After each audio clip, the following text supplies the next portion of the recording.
Bottom in sight. Let's do it. I'll come down to, it looks relatively flat. I'll come to about 15. Ooh, we have sight in bottom in C5. sight. Come down a little further. Got a squid. Maybe a sea pen. Have we seen any squids on this? We're just going to settle in here, get the pilots get ready and comfortable, and then we'll start making our transects. Copy.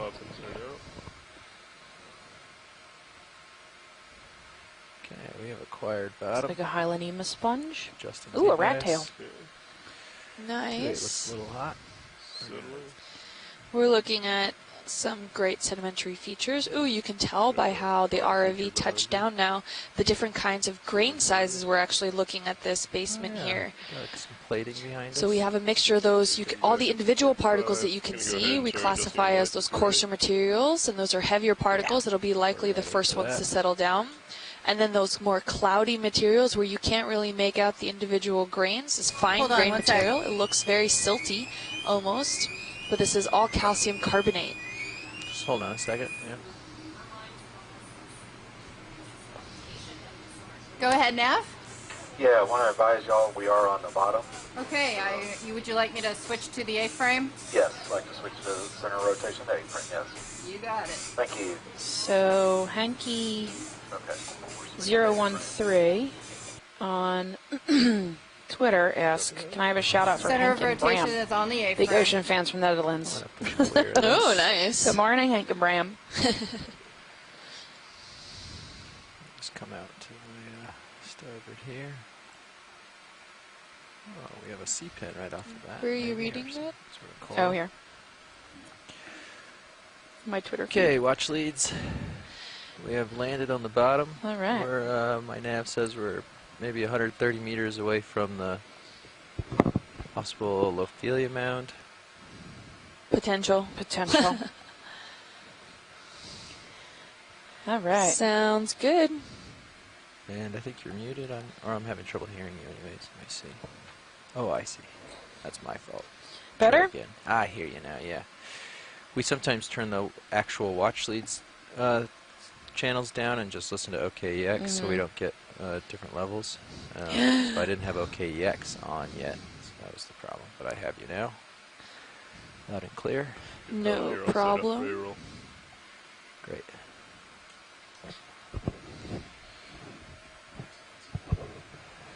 If there's anything in the immediate vicinity, we can take a look. Otherwise, we'll speed off to the first mound. Yeah, no, I'm seeing very minimal biology.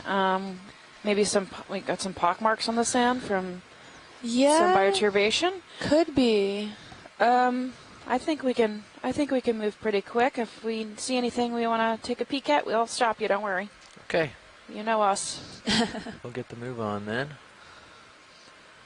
All right, so we're at 1,215 meters today at the base of this.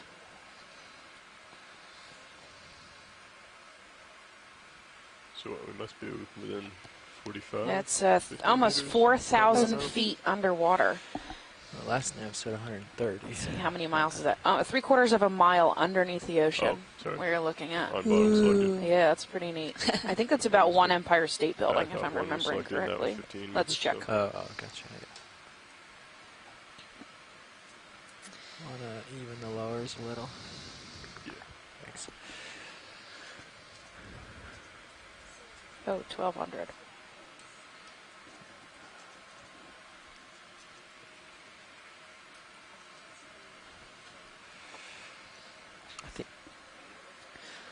Yeah.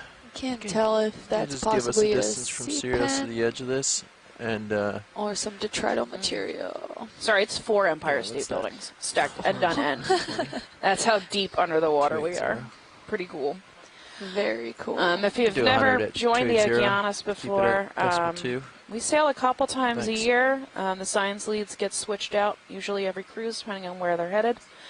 Kim and I are from 280 's good, Florida, yep. so we specialize in these areas. Kim does There you geology, go. I do biology. And Yeah, when go we ahead. get down to the bottom, Ready for a we move? Yeah, talk our sure. way through and tell you what we're seeing. 100, bearing This 280, system we have is actually All right, you got it. 2-vehicle system. So on the main ship, which That'll is just being get us driven there. by our Just gonna have a NOAA look. core engineers, And, we have hanging off of that the first ROV, which is called Sirius, and you can see Sirius's feed and feed 2. You can see what Sirius is seeing, and that acts as a buffer between the ship, which is rocking back and forth, and D2, which is the main ROV that's at the bottom that you're seeing on the main feed. So if you look at feed 2, you can see Sirius's vision of D2, and it does not do it justice, this video footage. Nope, because that D2 ROV is 9 feet tall and 10,000 pounds out of water.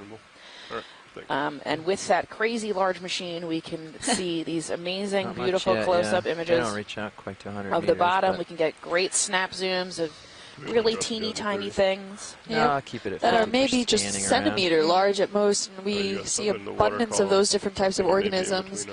Yeah, really giving us a great view of the stuff we don't really get to see very often. So, the cameras on this machine are phenomenal. Amazing. Yeah.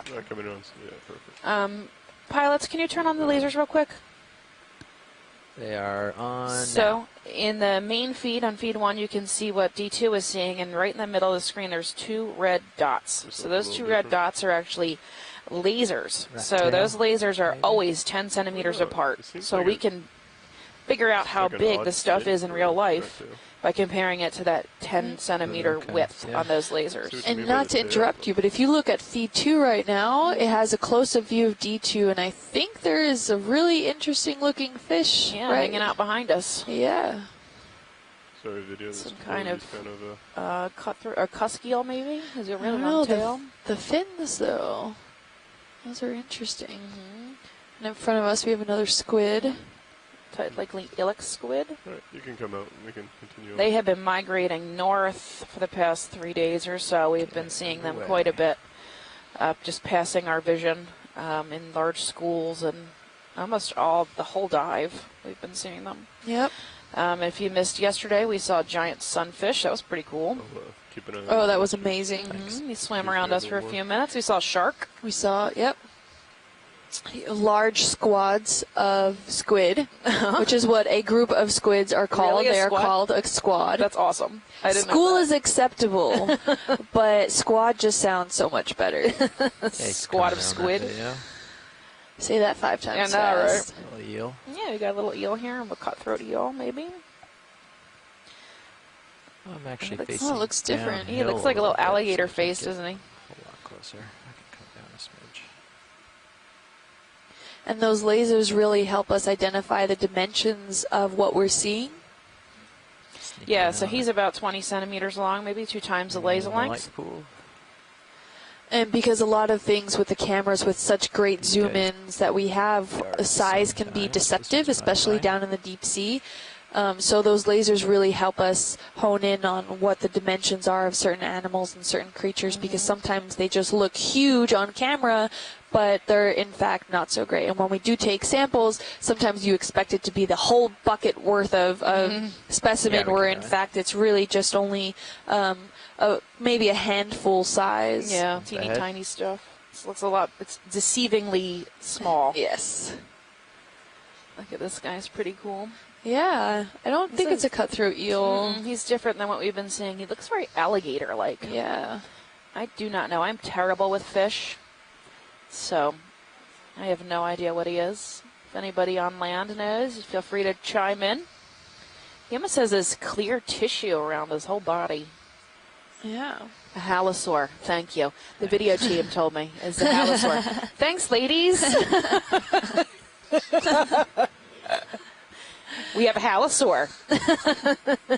Awesome. And today also we have joining with us a group of students at the HBOI Institute, the ECC. So a big shout out to those guys. Feel free to ask any questions. It doesn't have to be directly towards Steph or me. You can also ask questions to the ROV team, or simply about the overall mission of NOAA, or any kind of question that you might think of. We're definitely here to help you answer them, or find the right person to help answer them.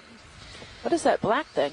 I don't know. It looks broken. It's a broken fish. Broken. Yeah, that's a good word. We'll come in a little and find out. All right, video. Oh, we chopped up. A chopped up fishy. Oh, see, I wasn't far off. Yep. It is a broken fish.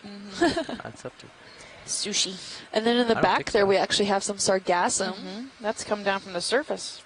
These are normally surface plants, the algae that lives at Little anywhere shell on the right surface here of the too, water. maybe. I wonder what could have snipped it up, and if anything will come by to eat it. It could have been our thrusters. It's. I don't think so. No. I don't think it was us. No? No. It got snipped in half. Oh my God, is it still alive? Okay. We're going to look away No from way. this. It can't still be alive. No, probably not. It's neurological. You don't want to see the critters that are taking advantage. Gonna eat it. Oh yeah, actually. It's like flies around the fish. I don't know. People don't. If you're curious on who is taking advantage. I know Fish bit the squid, it's a little Mike bit said. uncomfortable, Fish maybe. bit it. A squid bit it. Oh, squid bit it. Oh, fish bitten by the squid. Excuse me. Very We confused. already have a first question little. from our group at That's HBOI. Backed up a smidge for We me. were surprised to hear that sea cucumbers can swim. How common is that for sea cucumbers? I know I of heard a that was few us. species that live in the That's deep sea that can do that. They're not really swimming. They will pick up Okay. off the ground So and kind of squid flop most around in likely. a sad swimming lake motion. Yeah, That's fish isn't gonna do. Anypniastes is the one you see most in the deep, which is that red. They like to call it the headless chicken fish because it looks like a headless chicken flopping around, but and it's red and almost clear. It's pretty All cool. right, off we go. It's very uncommon in shallow water. We don't see that almost at all. I don't think at all in shallow water. It is really a deep water type. Yeah, and those little looking creatures that were feeding on that fish that were before, they look like amphipods, which they're scavengers. They'll eat anything and everything, pretty much. So, and it's not so sponge common thing, that you find a source of nutrients down here or debris. So I'm pretty sure whatever that fish won't be left for long alone by larger animals and predators. Maybe another crab will find it, or maybe some sharks will come and pick it up. But food does not Snap down ever this go to video. waste down here Get at the deep closer. ocean. It's of Right. interest. Oh, we've got a Carnivorous sponge. carnivorous sponge. This looks like maybe the same species we collected last week Oh, I think or 2 so. days ago. Maybe a little The different. first one. Look at it. Look at how its lollipops are bent up and down instead of straight out. When we get closer to him, that's a Yeah, we're really getting really closer. high target there. And then next to it is an armored shrimp at 3 o'clock.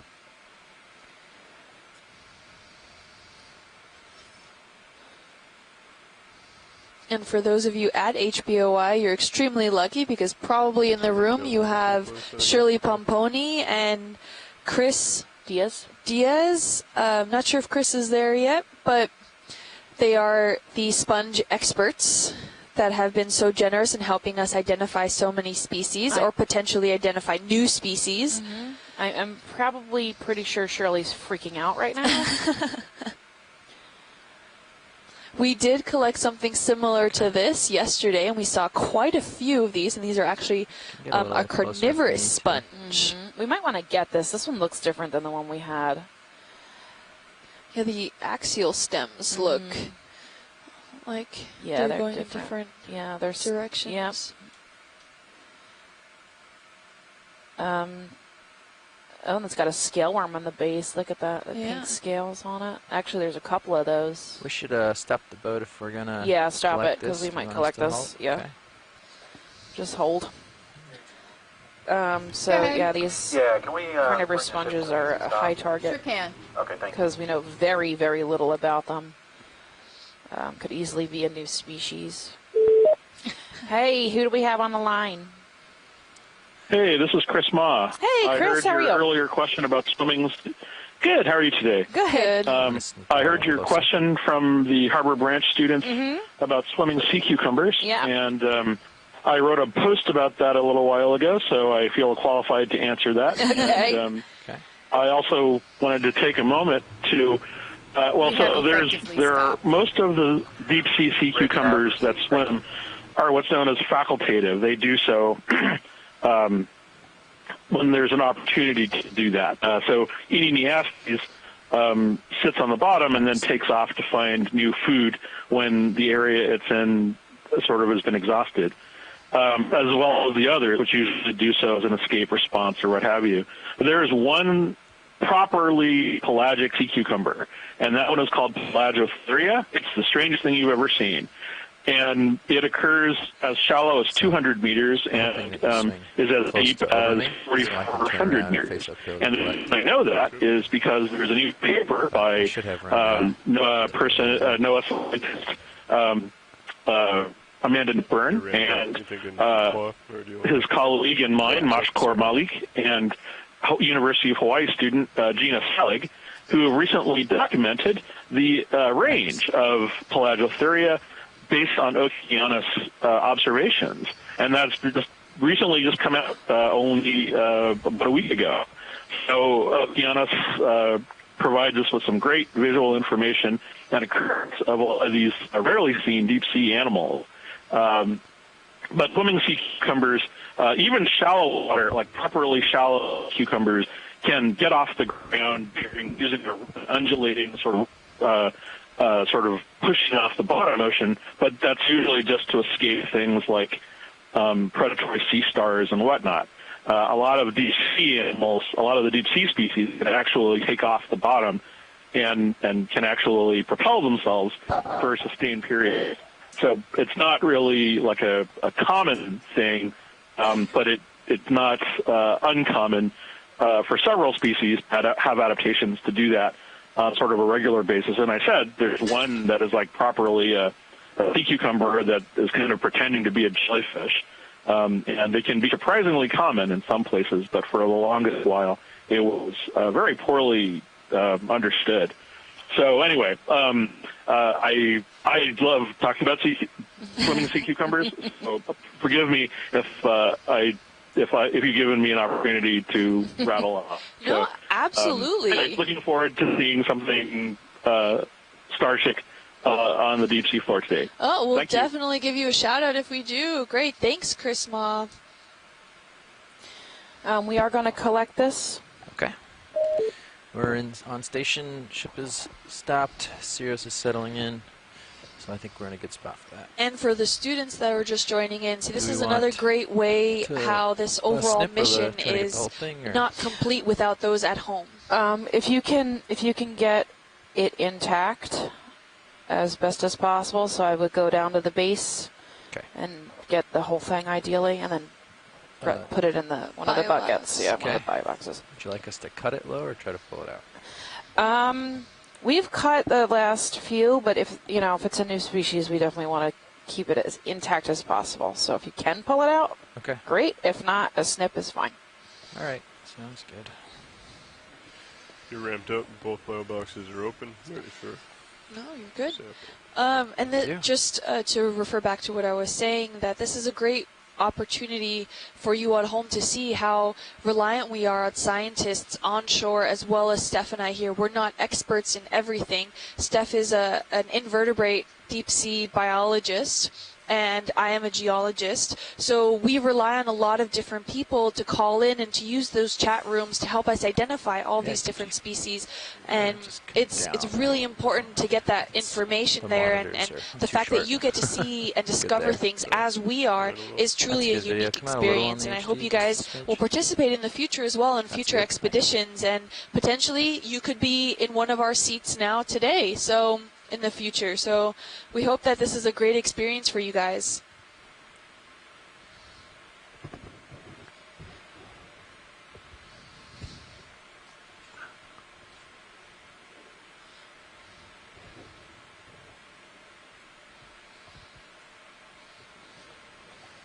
Shirley, do you want to call this Clatterizity?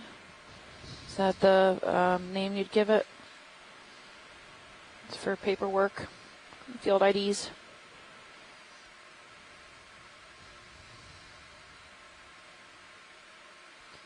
How soft that sediment is. Yeah. How creepy would it be if it was a sea pin and just... Yep.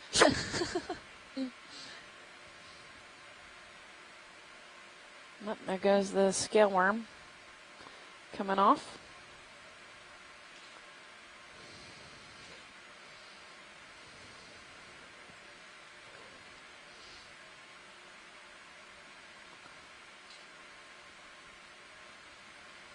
Let's grab it a little lower here. Yeah. Yeah, it looks like that root system is deeper than we thought. It's pretty loose, though. It's not really held in too tight. It's not coming up, though. That's the problem. Yeah. So I'm just making sure that we get a... Wouldn't be opposed to the sediment either. Yeah.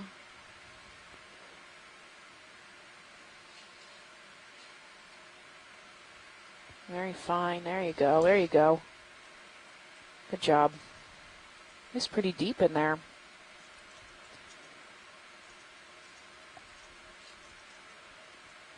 Okay. Got a hold of the root structure. Follow you down with Minnie. Okay. And I'll get over one of the boxes, over the outside box before we open, just so we don't fill the inner with mud.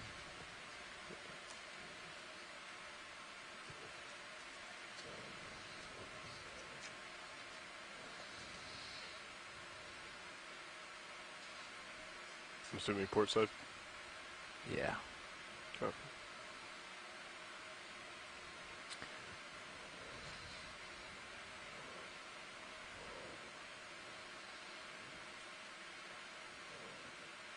Yeah, why don't you start opening the box after all, just in case it Okay, falls. coming out.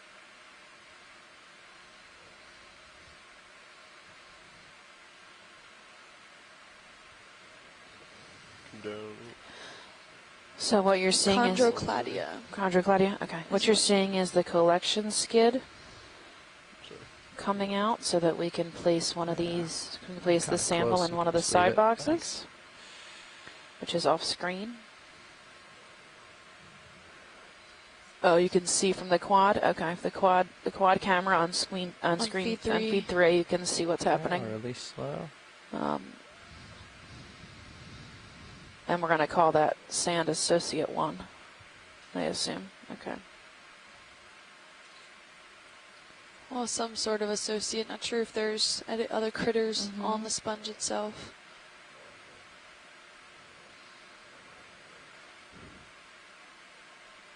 Just make sure we're unstuck here. Looks like it. Okay, it's in the box. Coming in? Or do you want to confirm? I think it's sunk, so we should be... Yeah, we're good. We're in there. If you want to zoom in, you can. It's pretty Let cloudy, the though. sediment waft away, and it is officially collected. Port outer confirmed. Port outer, yep. Thank you. Nice collection.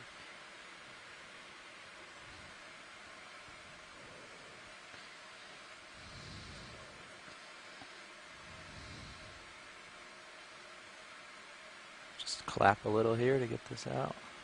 Like chalk in a gym. So Shirley Pomponi is asking in the chat room, does that stance of the squid mean anything? Maybe specifically to Mike Vecchione. If he is in the chat room, he can answer. But we've seen quite a few of those squids through the day make that stance, and it's usually, I'm guessing, a defensive stance or something that it maybe is trying to blend in or just not be noticed very well. The ROV might have scared it. That's my thought on it. I don't know either. They not entirely sure. They seem to just kind of hang out and do that. I'm not sure what they're up to. Occasionally, but it's usually when we bring out the manipulator arm, or if we settle down, or if we come across and shine the light directly at it, they tend to stay low to the ground and make that stance. Like Lars. So I'm not sure if that's a way to possibly just blend in, make themselves seem as small as possible to maybe not be eaten by a predator. But if Mike wants to chime in, feel free.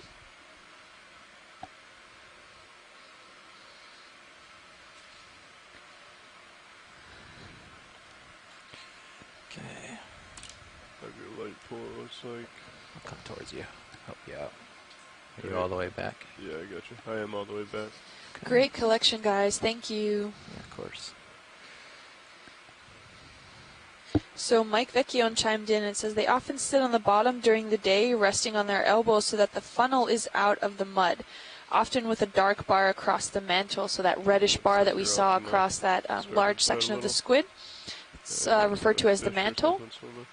And the red, like we've discussed in previous dives, is the first one to kind of dissipate in color in the background when the lights are turned off. So red is a camouflage color, and very common amongst a lot of the deep sea creatures here because it's a defense mechanism that they use to not be seen. So I've got some type of mound here. I can't see over the edge. Got a little hill. We're looking over now, and you can see the sand here doesn't seem to be quite flat. It has a lot of that bumpy texture with it, and that's likely due to bioturbation. Some sort of crustacean or fish of some sort is maybe burrowing underneath and using that as cover, or creating their own tunnel network system as protection, or for potential resting place or storing food. We've got some rat tails, and I saw another fish on the bottom. Yep, we're seeing something come into frame up ahead. Something very, very steep in our near future.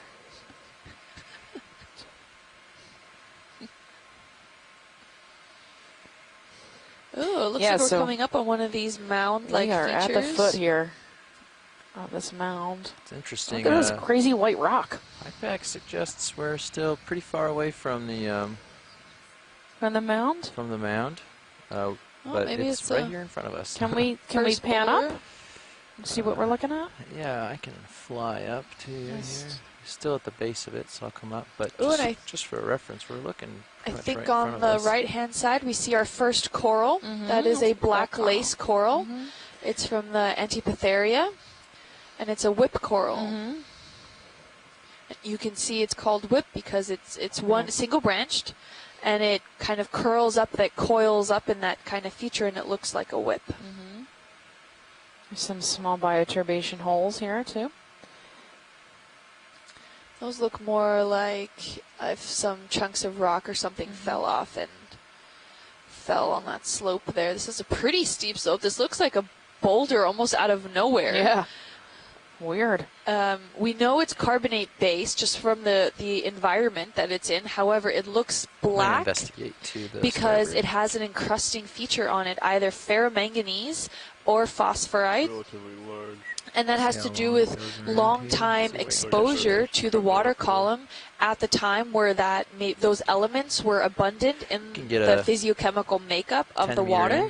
And therefore, the carbonate is easily encrusted by this because it's exposed to that water for possibly millions of years. And we know that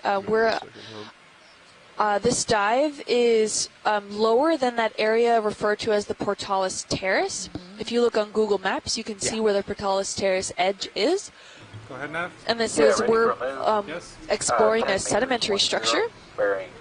Oh, we also have another coral there, if we can get a quick zoom in. 10 meters, Yeah, 9 o'clock, there's a pink. .2 knots. Roger that. There's a yellow and there's an orange. Yeah, if we can get some snap zooms on all of that. You want to see these different corals here on the wall? Yes, please. Of course. With the lasers, if you don't mind. I must have turned them off for the sample. And it could be that some of these boulders are actually mass wasting leftovers. It's a mass transport complex that occurred. So part of the dive plan is to be scaling up an escarpment wall that's further to the west for today's dive. And these could be an event where they maybe fell off part of that cliff and rolled down slightly, and is now being that hard substrate where these corals are love to grasp onto and colonize, just like you're seeing today. So this is a close-up of that whip coral. Yep, it's a Stichopathes likely. It is a black coral, so if you were to zoom tight, you'd be able to see their modified polyps, where they only have like 1 or 2 long. Yeah, you can see here one. So they look like single tips. So that's the difference. If you were to look at a regular octocoral, a regular Gorgonian type coral, they have more of like a branching with pinnules.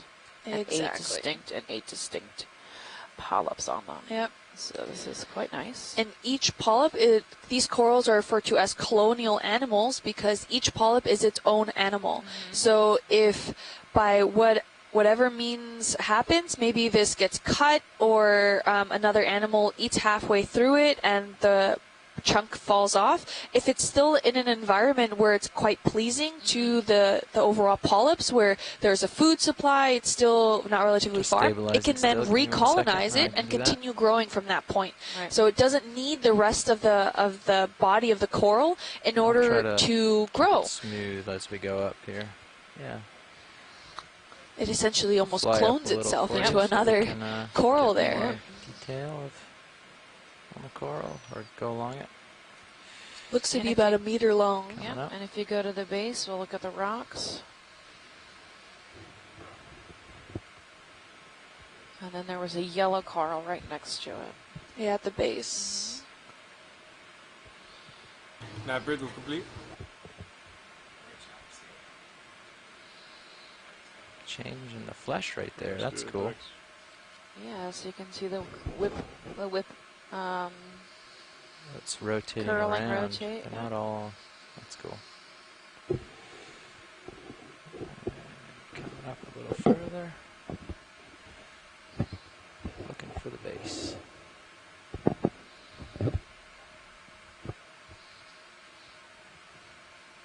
It's probably about a meter long, maybe. Yep, I would say so. Yep, and there's the base of it. Latching very well onto the rock there. Yep. And you can see the base rock is covered in sediment as well as some other stringy, schmutzy looking material. And that's a lot of microbial activity. These are different kinds of hydrozoans or zoanthids or anything that can latch itself also onto the rock. And these are technically also detrital material that can be eaten by various snails and gastropods and various things. So these are zoanthids. Yeah, I think so, on a hexactinellid. So yeah, there's a glass sponge underneath that, and it has a little bit of a zoanthid infection. With a squat lobster. That's likely Callistes. It's very yellow though. Maybe that's the might be a tint from the zoanthids. Yeah, it's hard for me to make out the sponge underneath. So these zoanthids are almost pest-like because usually they grow on anything dead or colonize the skeleton if it's exposed from the dead tissue. But we've seen them often also on different sponges and even on crabs that maybe walk too slow that then are colonized by some of these zoanthids. But they use other structures in order to grow on, so they do not create their own structure. And then there was another coral at the 9 o'clock. See, also that's a bit of coral rubble actually that's attached to that rock. Purple one over here to the port. Yeah, looks like a pink gorgonian maybe. Yeah. Let's see if I can get more of a, rather than an end on. We'll try to get a look at the fan. Doesn't look like a paragorgia. Your location? I feel pretty comfortable. Okay. Looks almost like a plexuridae. Explore.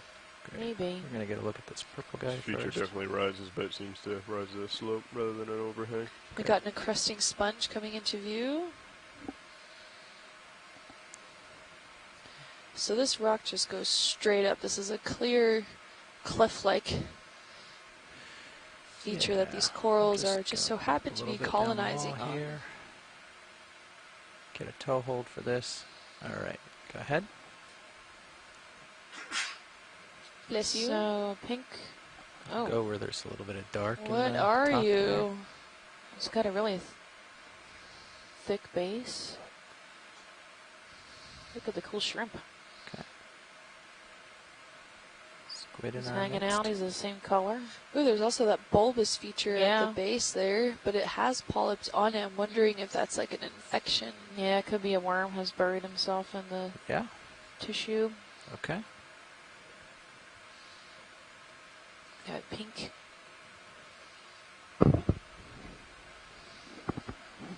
I'm not seeing the polyps being particularly exposed. They're quite small. They're very small, fragile. The tissue looks very translucent except for the polyps, giving it that pinkish color. Bring them in? Yeah, the one on the port side is sagged. Okay. Oh, that's what I like camera. Is it possible to get a tighter zoom on some of the polyps? Or are we at max zoom? We're at max and we're touching the wall right now, but I can bring my other toe around. The problem is we won't get this fan look. We won't be able to look at the side of the coral, but if you don't mind looking along the axis of the fan, then we can get really tight. Yeah, we can do that. We'll see. I don't see any of these polyps out. Yeah. I'll come around. I mean, they're not fully. We're going to put it right between the toes. Look, more schmutz. Got mucusy schmutz. Candidella imbricata. Candidella imbricata. Try not to lose too much light. The primnoid that has a worm tunnels on it. That's probably that bulbous thing that we're looking at too. Oh, and there seems to be a really dense-looking Desmophyllum solitary coral at the base there. And then the Feria, Hexactinella at 9 o'clock of the coral. Yeah. All right, we should be able to get a lot of zoom here. We can try it. Yeah, we got one. Maybe one of those amphipod or isopod. Try to walk left a little for you. It's on it. Moving around. Might just be schmutz though. Yeah, I think it's schmutz. Yeah, it's really difficult to see its polyps. Yeah, they look like they're all pulled in maybe. Is that max? Okay. Almost microscopic.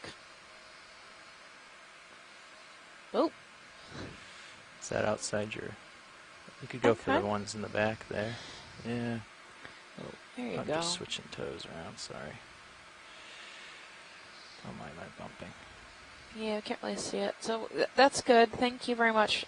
Scott France said Candidella imbricata, so we have an identification. Thank you, Scott. Also known as the shingled tree coral.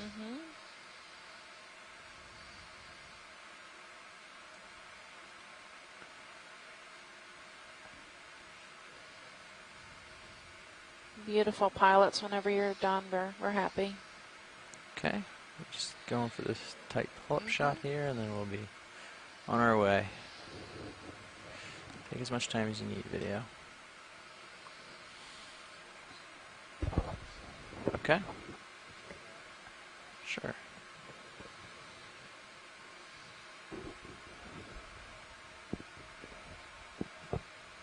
Look at that cool cup coral, the base. Yeah, it's huge. Yeah, it's 3 centimeters, maybe 2 centimeters. Oh, and Scott made a good point. If you're looking at the polyps, they just have their tentacles curled in under their opercular scales. Polyps in this family can't actually retract, so they just have them curled in if they're not very happy at the moment, rather than retract like we've seen a lot of other corals do throughout these dives. I think so. Okay. I'm starting to see over it now, a little bit. Great. All right, I'm coming back to you. I'm going to adjust your port lower swing arm. We're seeing some of that I like it where it is. mucusy schmutz around the area as well. Feel free to just bacterial kick slime it stow or if I'm ever getting too some close to the organism wall. produced it or whatnot. Could be an abandoned feeding sac of some kind from a worm. Really don't know. Okay. That was pretty common. That schmutz was common in the first few dives we did. So we've got Sirius nice and close to the wall, not too close, but close enough where we can do an investigation here. It is, we're kind of seeing the edges. It is, like you're saying, sort of a large random boulder feature in the middle. Random boulder. Yeah, and honestly, it looks like it could be the leftover complex, mass transport complex from the escarpment. So here's an interesting yeah, look at this little nose and then kind of a shoot here, maybe. It's huge. But if you look at the Sirius cam, you can see the top. This has like sort of a knife. Oh man. Wow. And that's on your feed too. Careful how high you go. You can also look from Sirius at home. You can see it has like a peak-like structure. It comes all the way to some tips. Yeah, it's like sharp up there. Yep. Darbored in the middle. So just leave the ports on. See if you can still throw a light on that. Video, I'm going to play around with my lights for a second. I'm serious. Beautiful. Sirius is just catching in sonar, and his altitude is 25 meters. Really it's steep 25 slopes. Meters tall, roughly. You can tell this is likely one just really large structure piece of rock that just carved off the escarpment edge. Cool. Did you catch how deep we were at the base? Right now we have altitude lock on Sirius at 25 meters, and he's right at the top. Okay, so we're probably about 25 meters is how tall this wall is? So give or take, yeah. There's a, sand bottom to knife top, 25 meters. That's pretty big.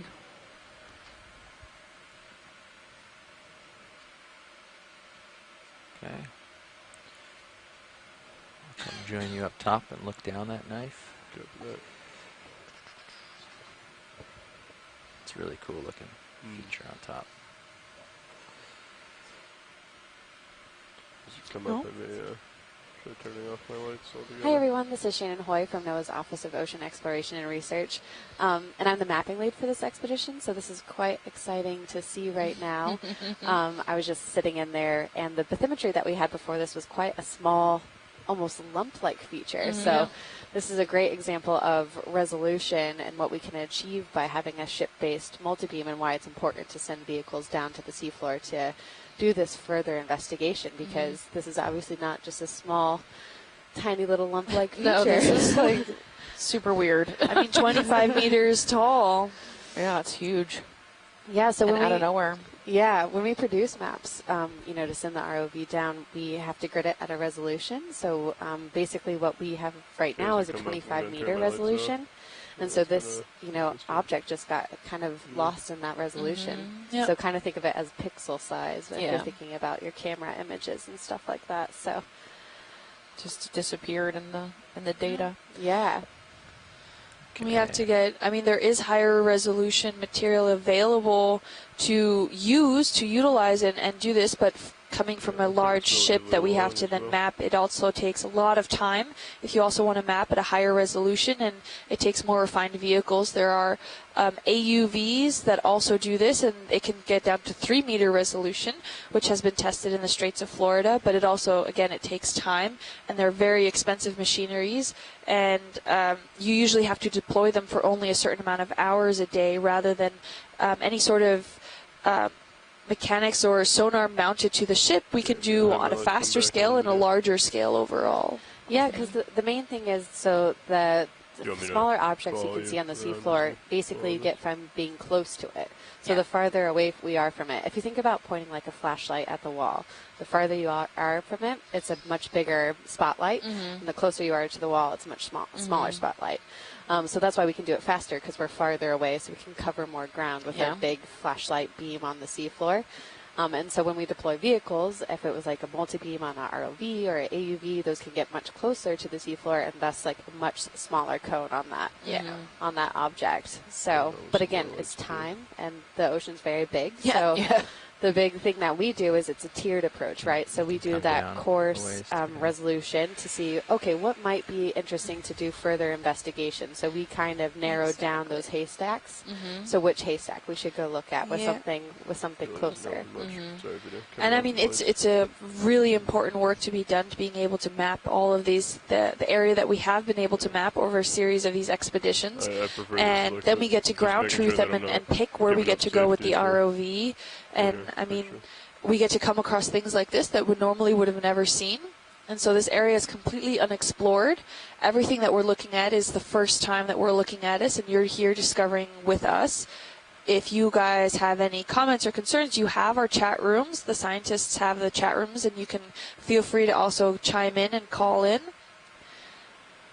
Or you can tweet us. Or, you can use any of the social media platforms. This is just incredible. Look, and the fact that the top portions here doesn't seem to be as encrusted as the other portions. So at the base, we had a lot of that black material of that calcium carbonate that's here.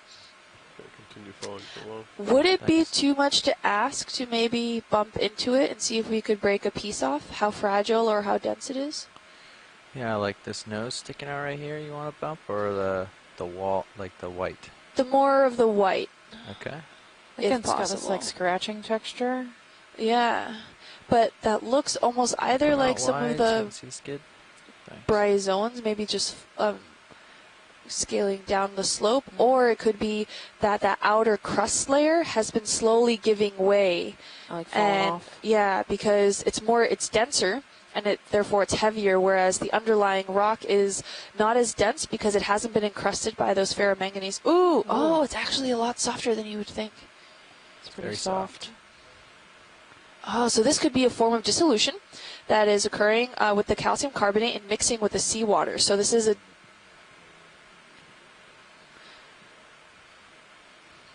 Can zoom on the... I wonder... piece. You want to grab a piece? New material. Want to grab a piece? Can we sample a chunk of this? Could we? I did just... knocked it off pretty easy. Knock it off pretty easy. I can either pick up what I knocked off if it fell close by, or I could... Oh, I don't think so. I think it fell all the way at the base. If you want to go down to the base, that's fine with me, but... Well, I think it landed. Well, hold on. Come out a little video. I thought I saw it. Did it land on a little platform this little there? platform? See it? Is that it? Oh, grab that. Right yes, there. please. You We'll want take that. So this is a form of calcium carbonate that has been somewhat diluted. And I mean, calcium carbonate can be really tough and dense depending on the cementation that occurred between the time of precipitation and the time of where it is currently today. And that cementation is simply a way of saying that after the original rock is deposited, or the sediments that were there, there are these fine crystalline structures within the calcium carbonate that actually grow together. And depending on how dense they grow, it can make the rock a lot more stable and harder than maybe not. And we call that also permeability, to see if there's a connectivity in the system, or if those crystalline structures have really grown together tight. We're calling that less permeable.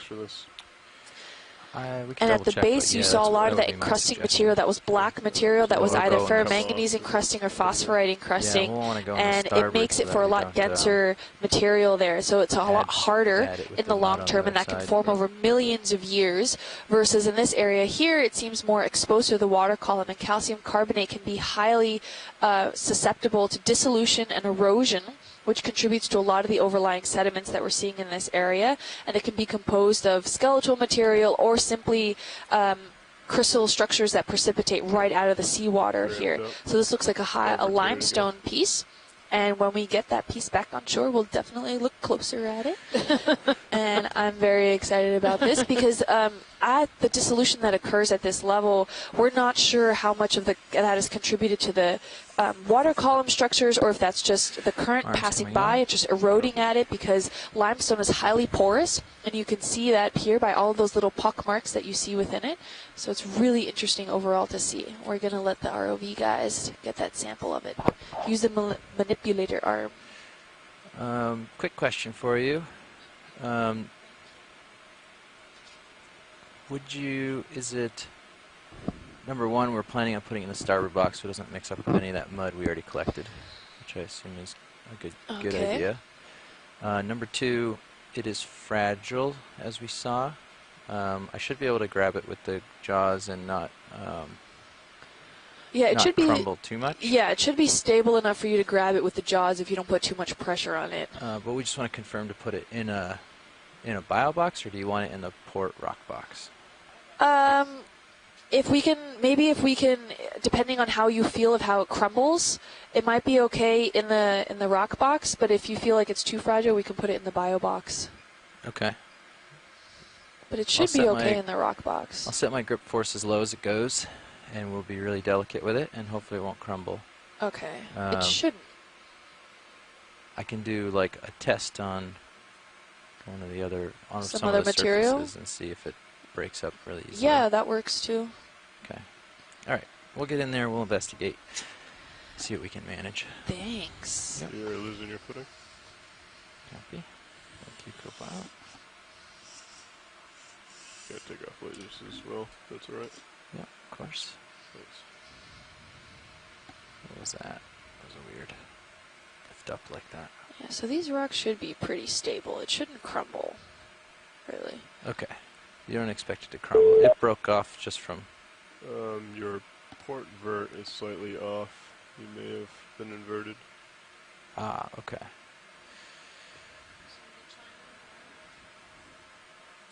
Oh, yeah. Can someone right. call into the line and want to chat? We're gonna keep... Yes, good morning, Steph and Kim. Good morning, Miss Chris. How are you? How are you? Good. We have here at the ECC Shirley Pomponi, John Reed, Jim Matterson, and me. Hi, guys. Just had a... Hi, everybody. Okay, it looks cleared out. Did you see we got a new... We are tuned in to accompany for the rest of the day. Yeah, okay, good. Yeah, that sounds great. Did you see we got a new carnivorous sponge? Another one? That's back. Yes, I can see that. Okay, they are still in the start for the third day. Yeah, I know. It's good that happened now. Incredible. But this structure is very interesting. These mounds. Yeah. It's very different. And it came out of nowhere.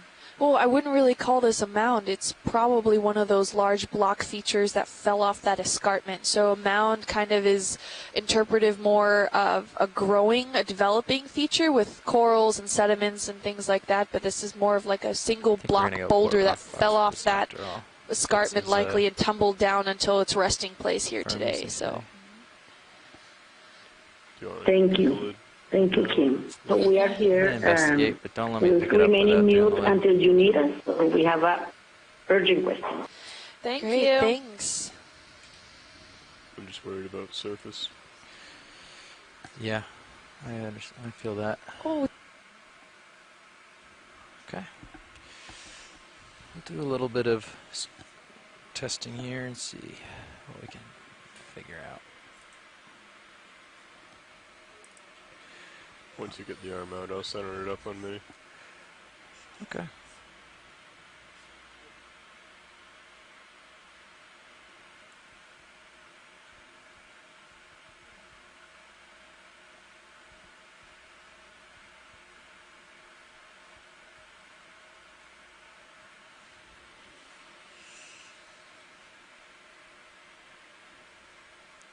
Just gonna give a little squeeze in the general vicinity here. And well, barely closes on one. That's nice.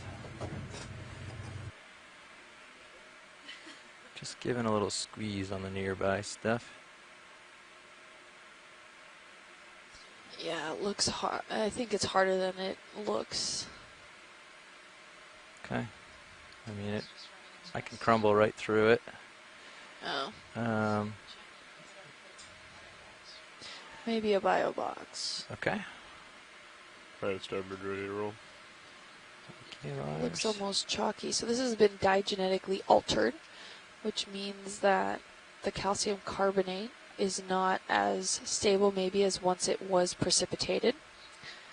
If it's been karstified, that usually means it's a really intense hard rock.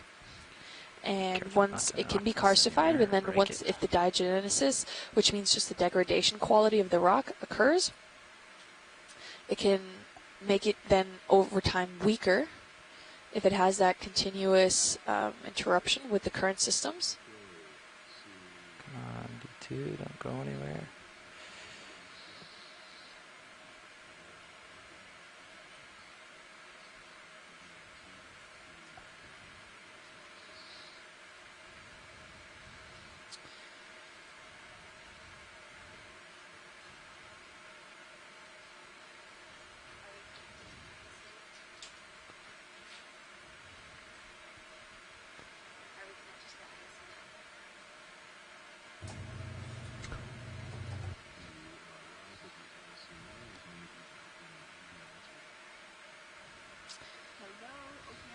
It's very delicate. Just gonna hang out for a second and make sure it doesn't crumble on me. Good morning. Good morning. Okay.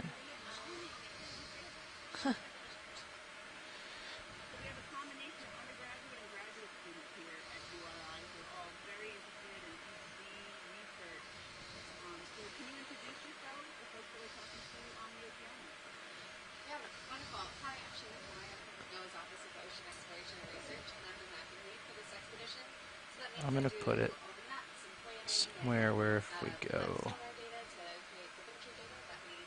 so Or if we lose it, it ends up with the vehicle, I think. I'm Kimberly Galvez. I'm from the University of Miami Rosenstiel School of Marine and Atmospheric Scientists, and I'm a PhD candidate.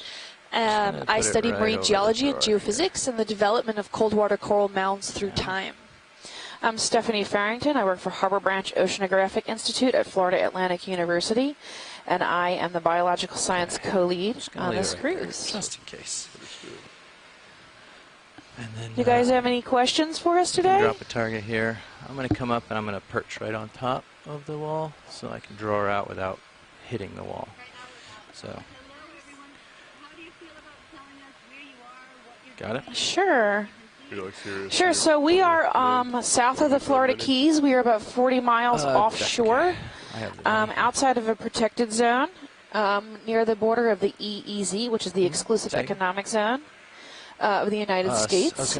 Our deepest dive point today is 1,210 meters. We just landed on bottom maybe about an hour ago, and are transecting over 2 mounds and then up an escarpment.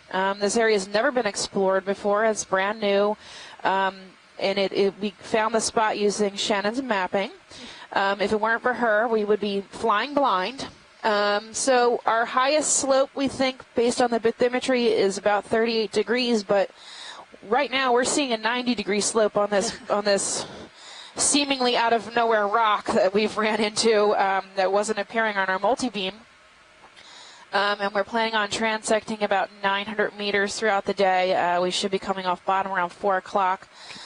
We've done a bunch of dives on the Blake Plateau, which is the eastern side of Florida. I think as far north as Georgia.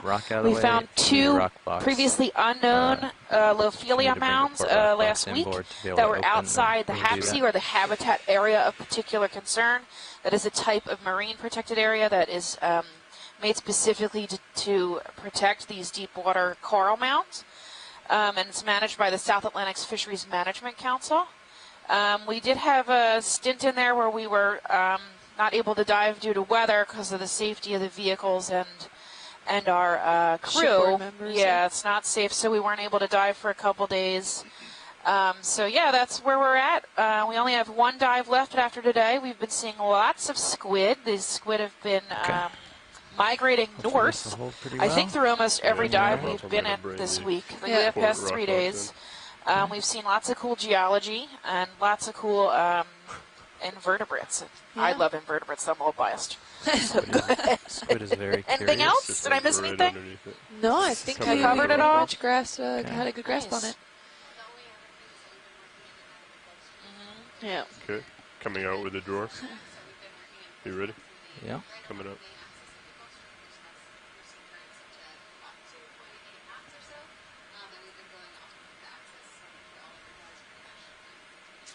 Yeah, and it's important to make sure that we know exactly where that Gulf Stream is in relationship to also how to get the ROVs in the water, as well as where the ship can navigate to. So the ROV pilots are in constant communication with those people on the bridge to make sure that the ship moves with the ROVs, because there's only so much tether that these ROVs have, so they're constantly attached to the ship, and that's how they get their power.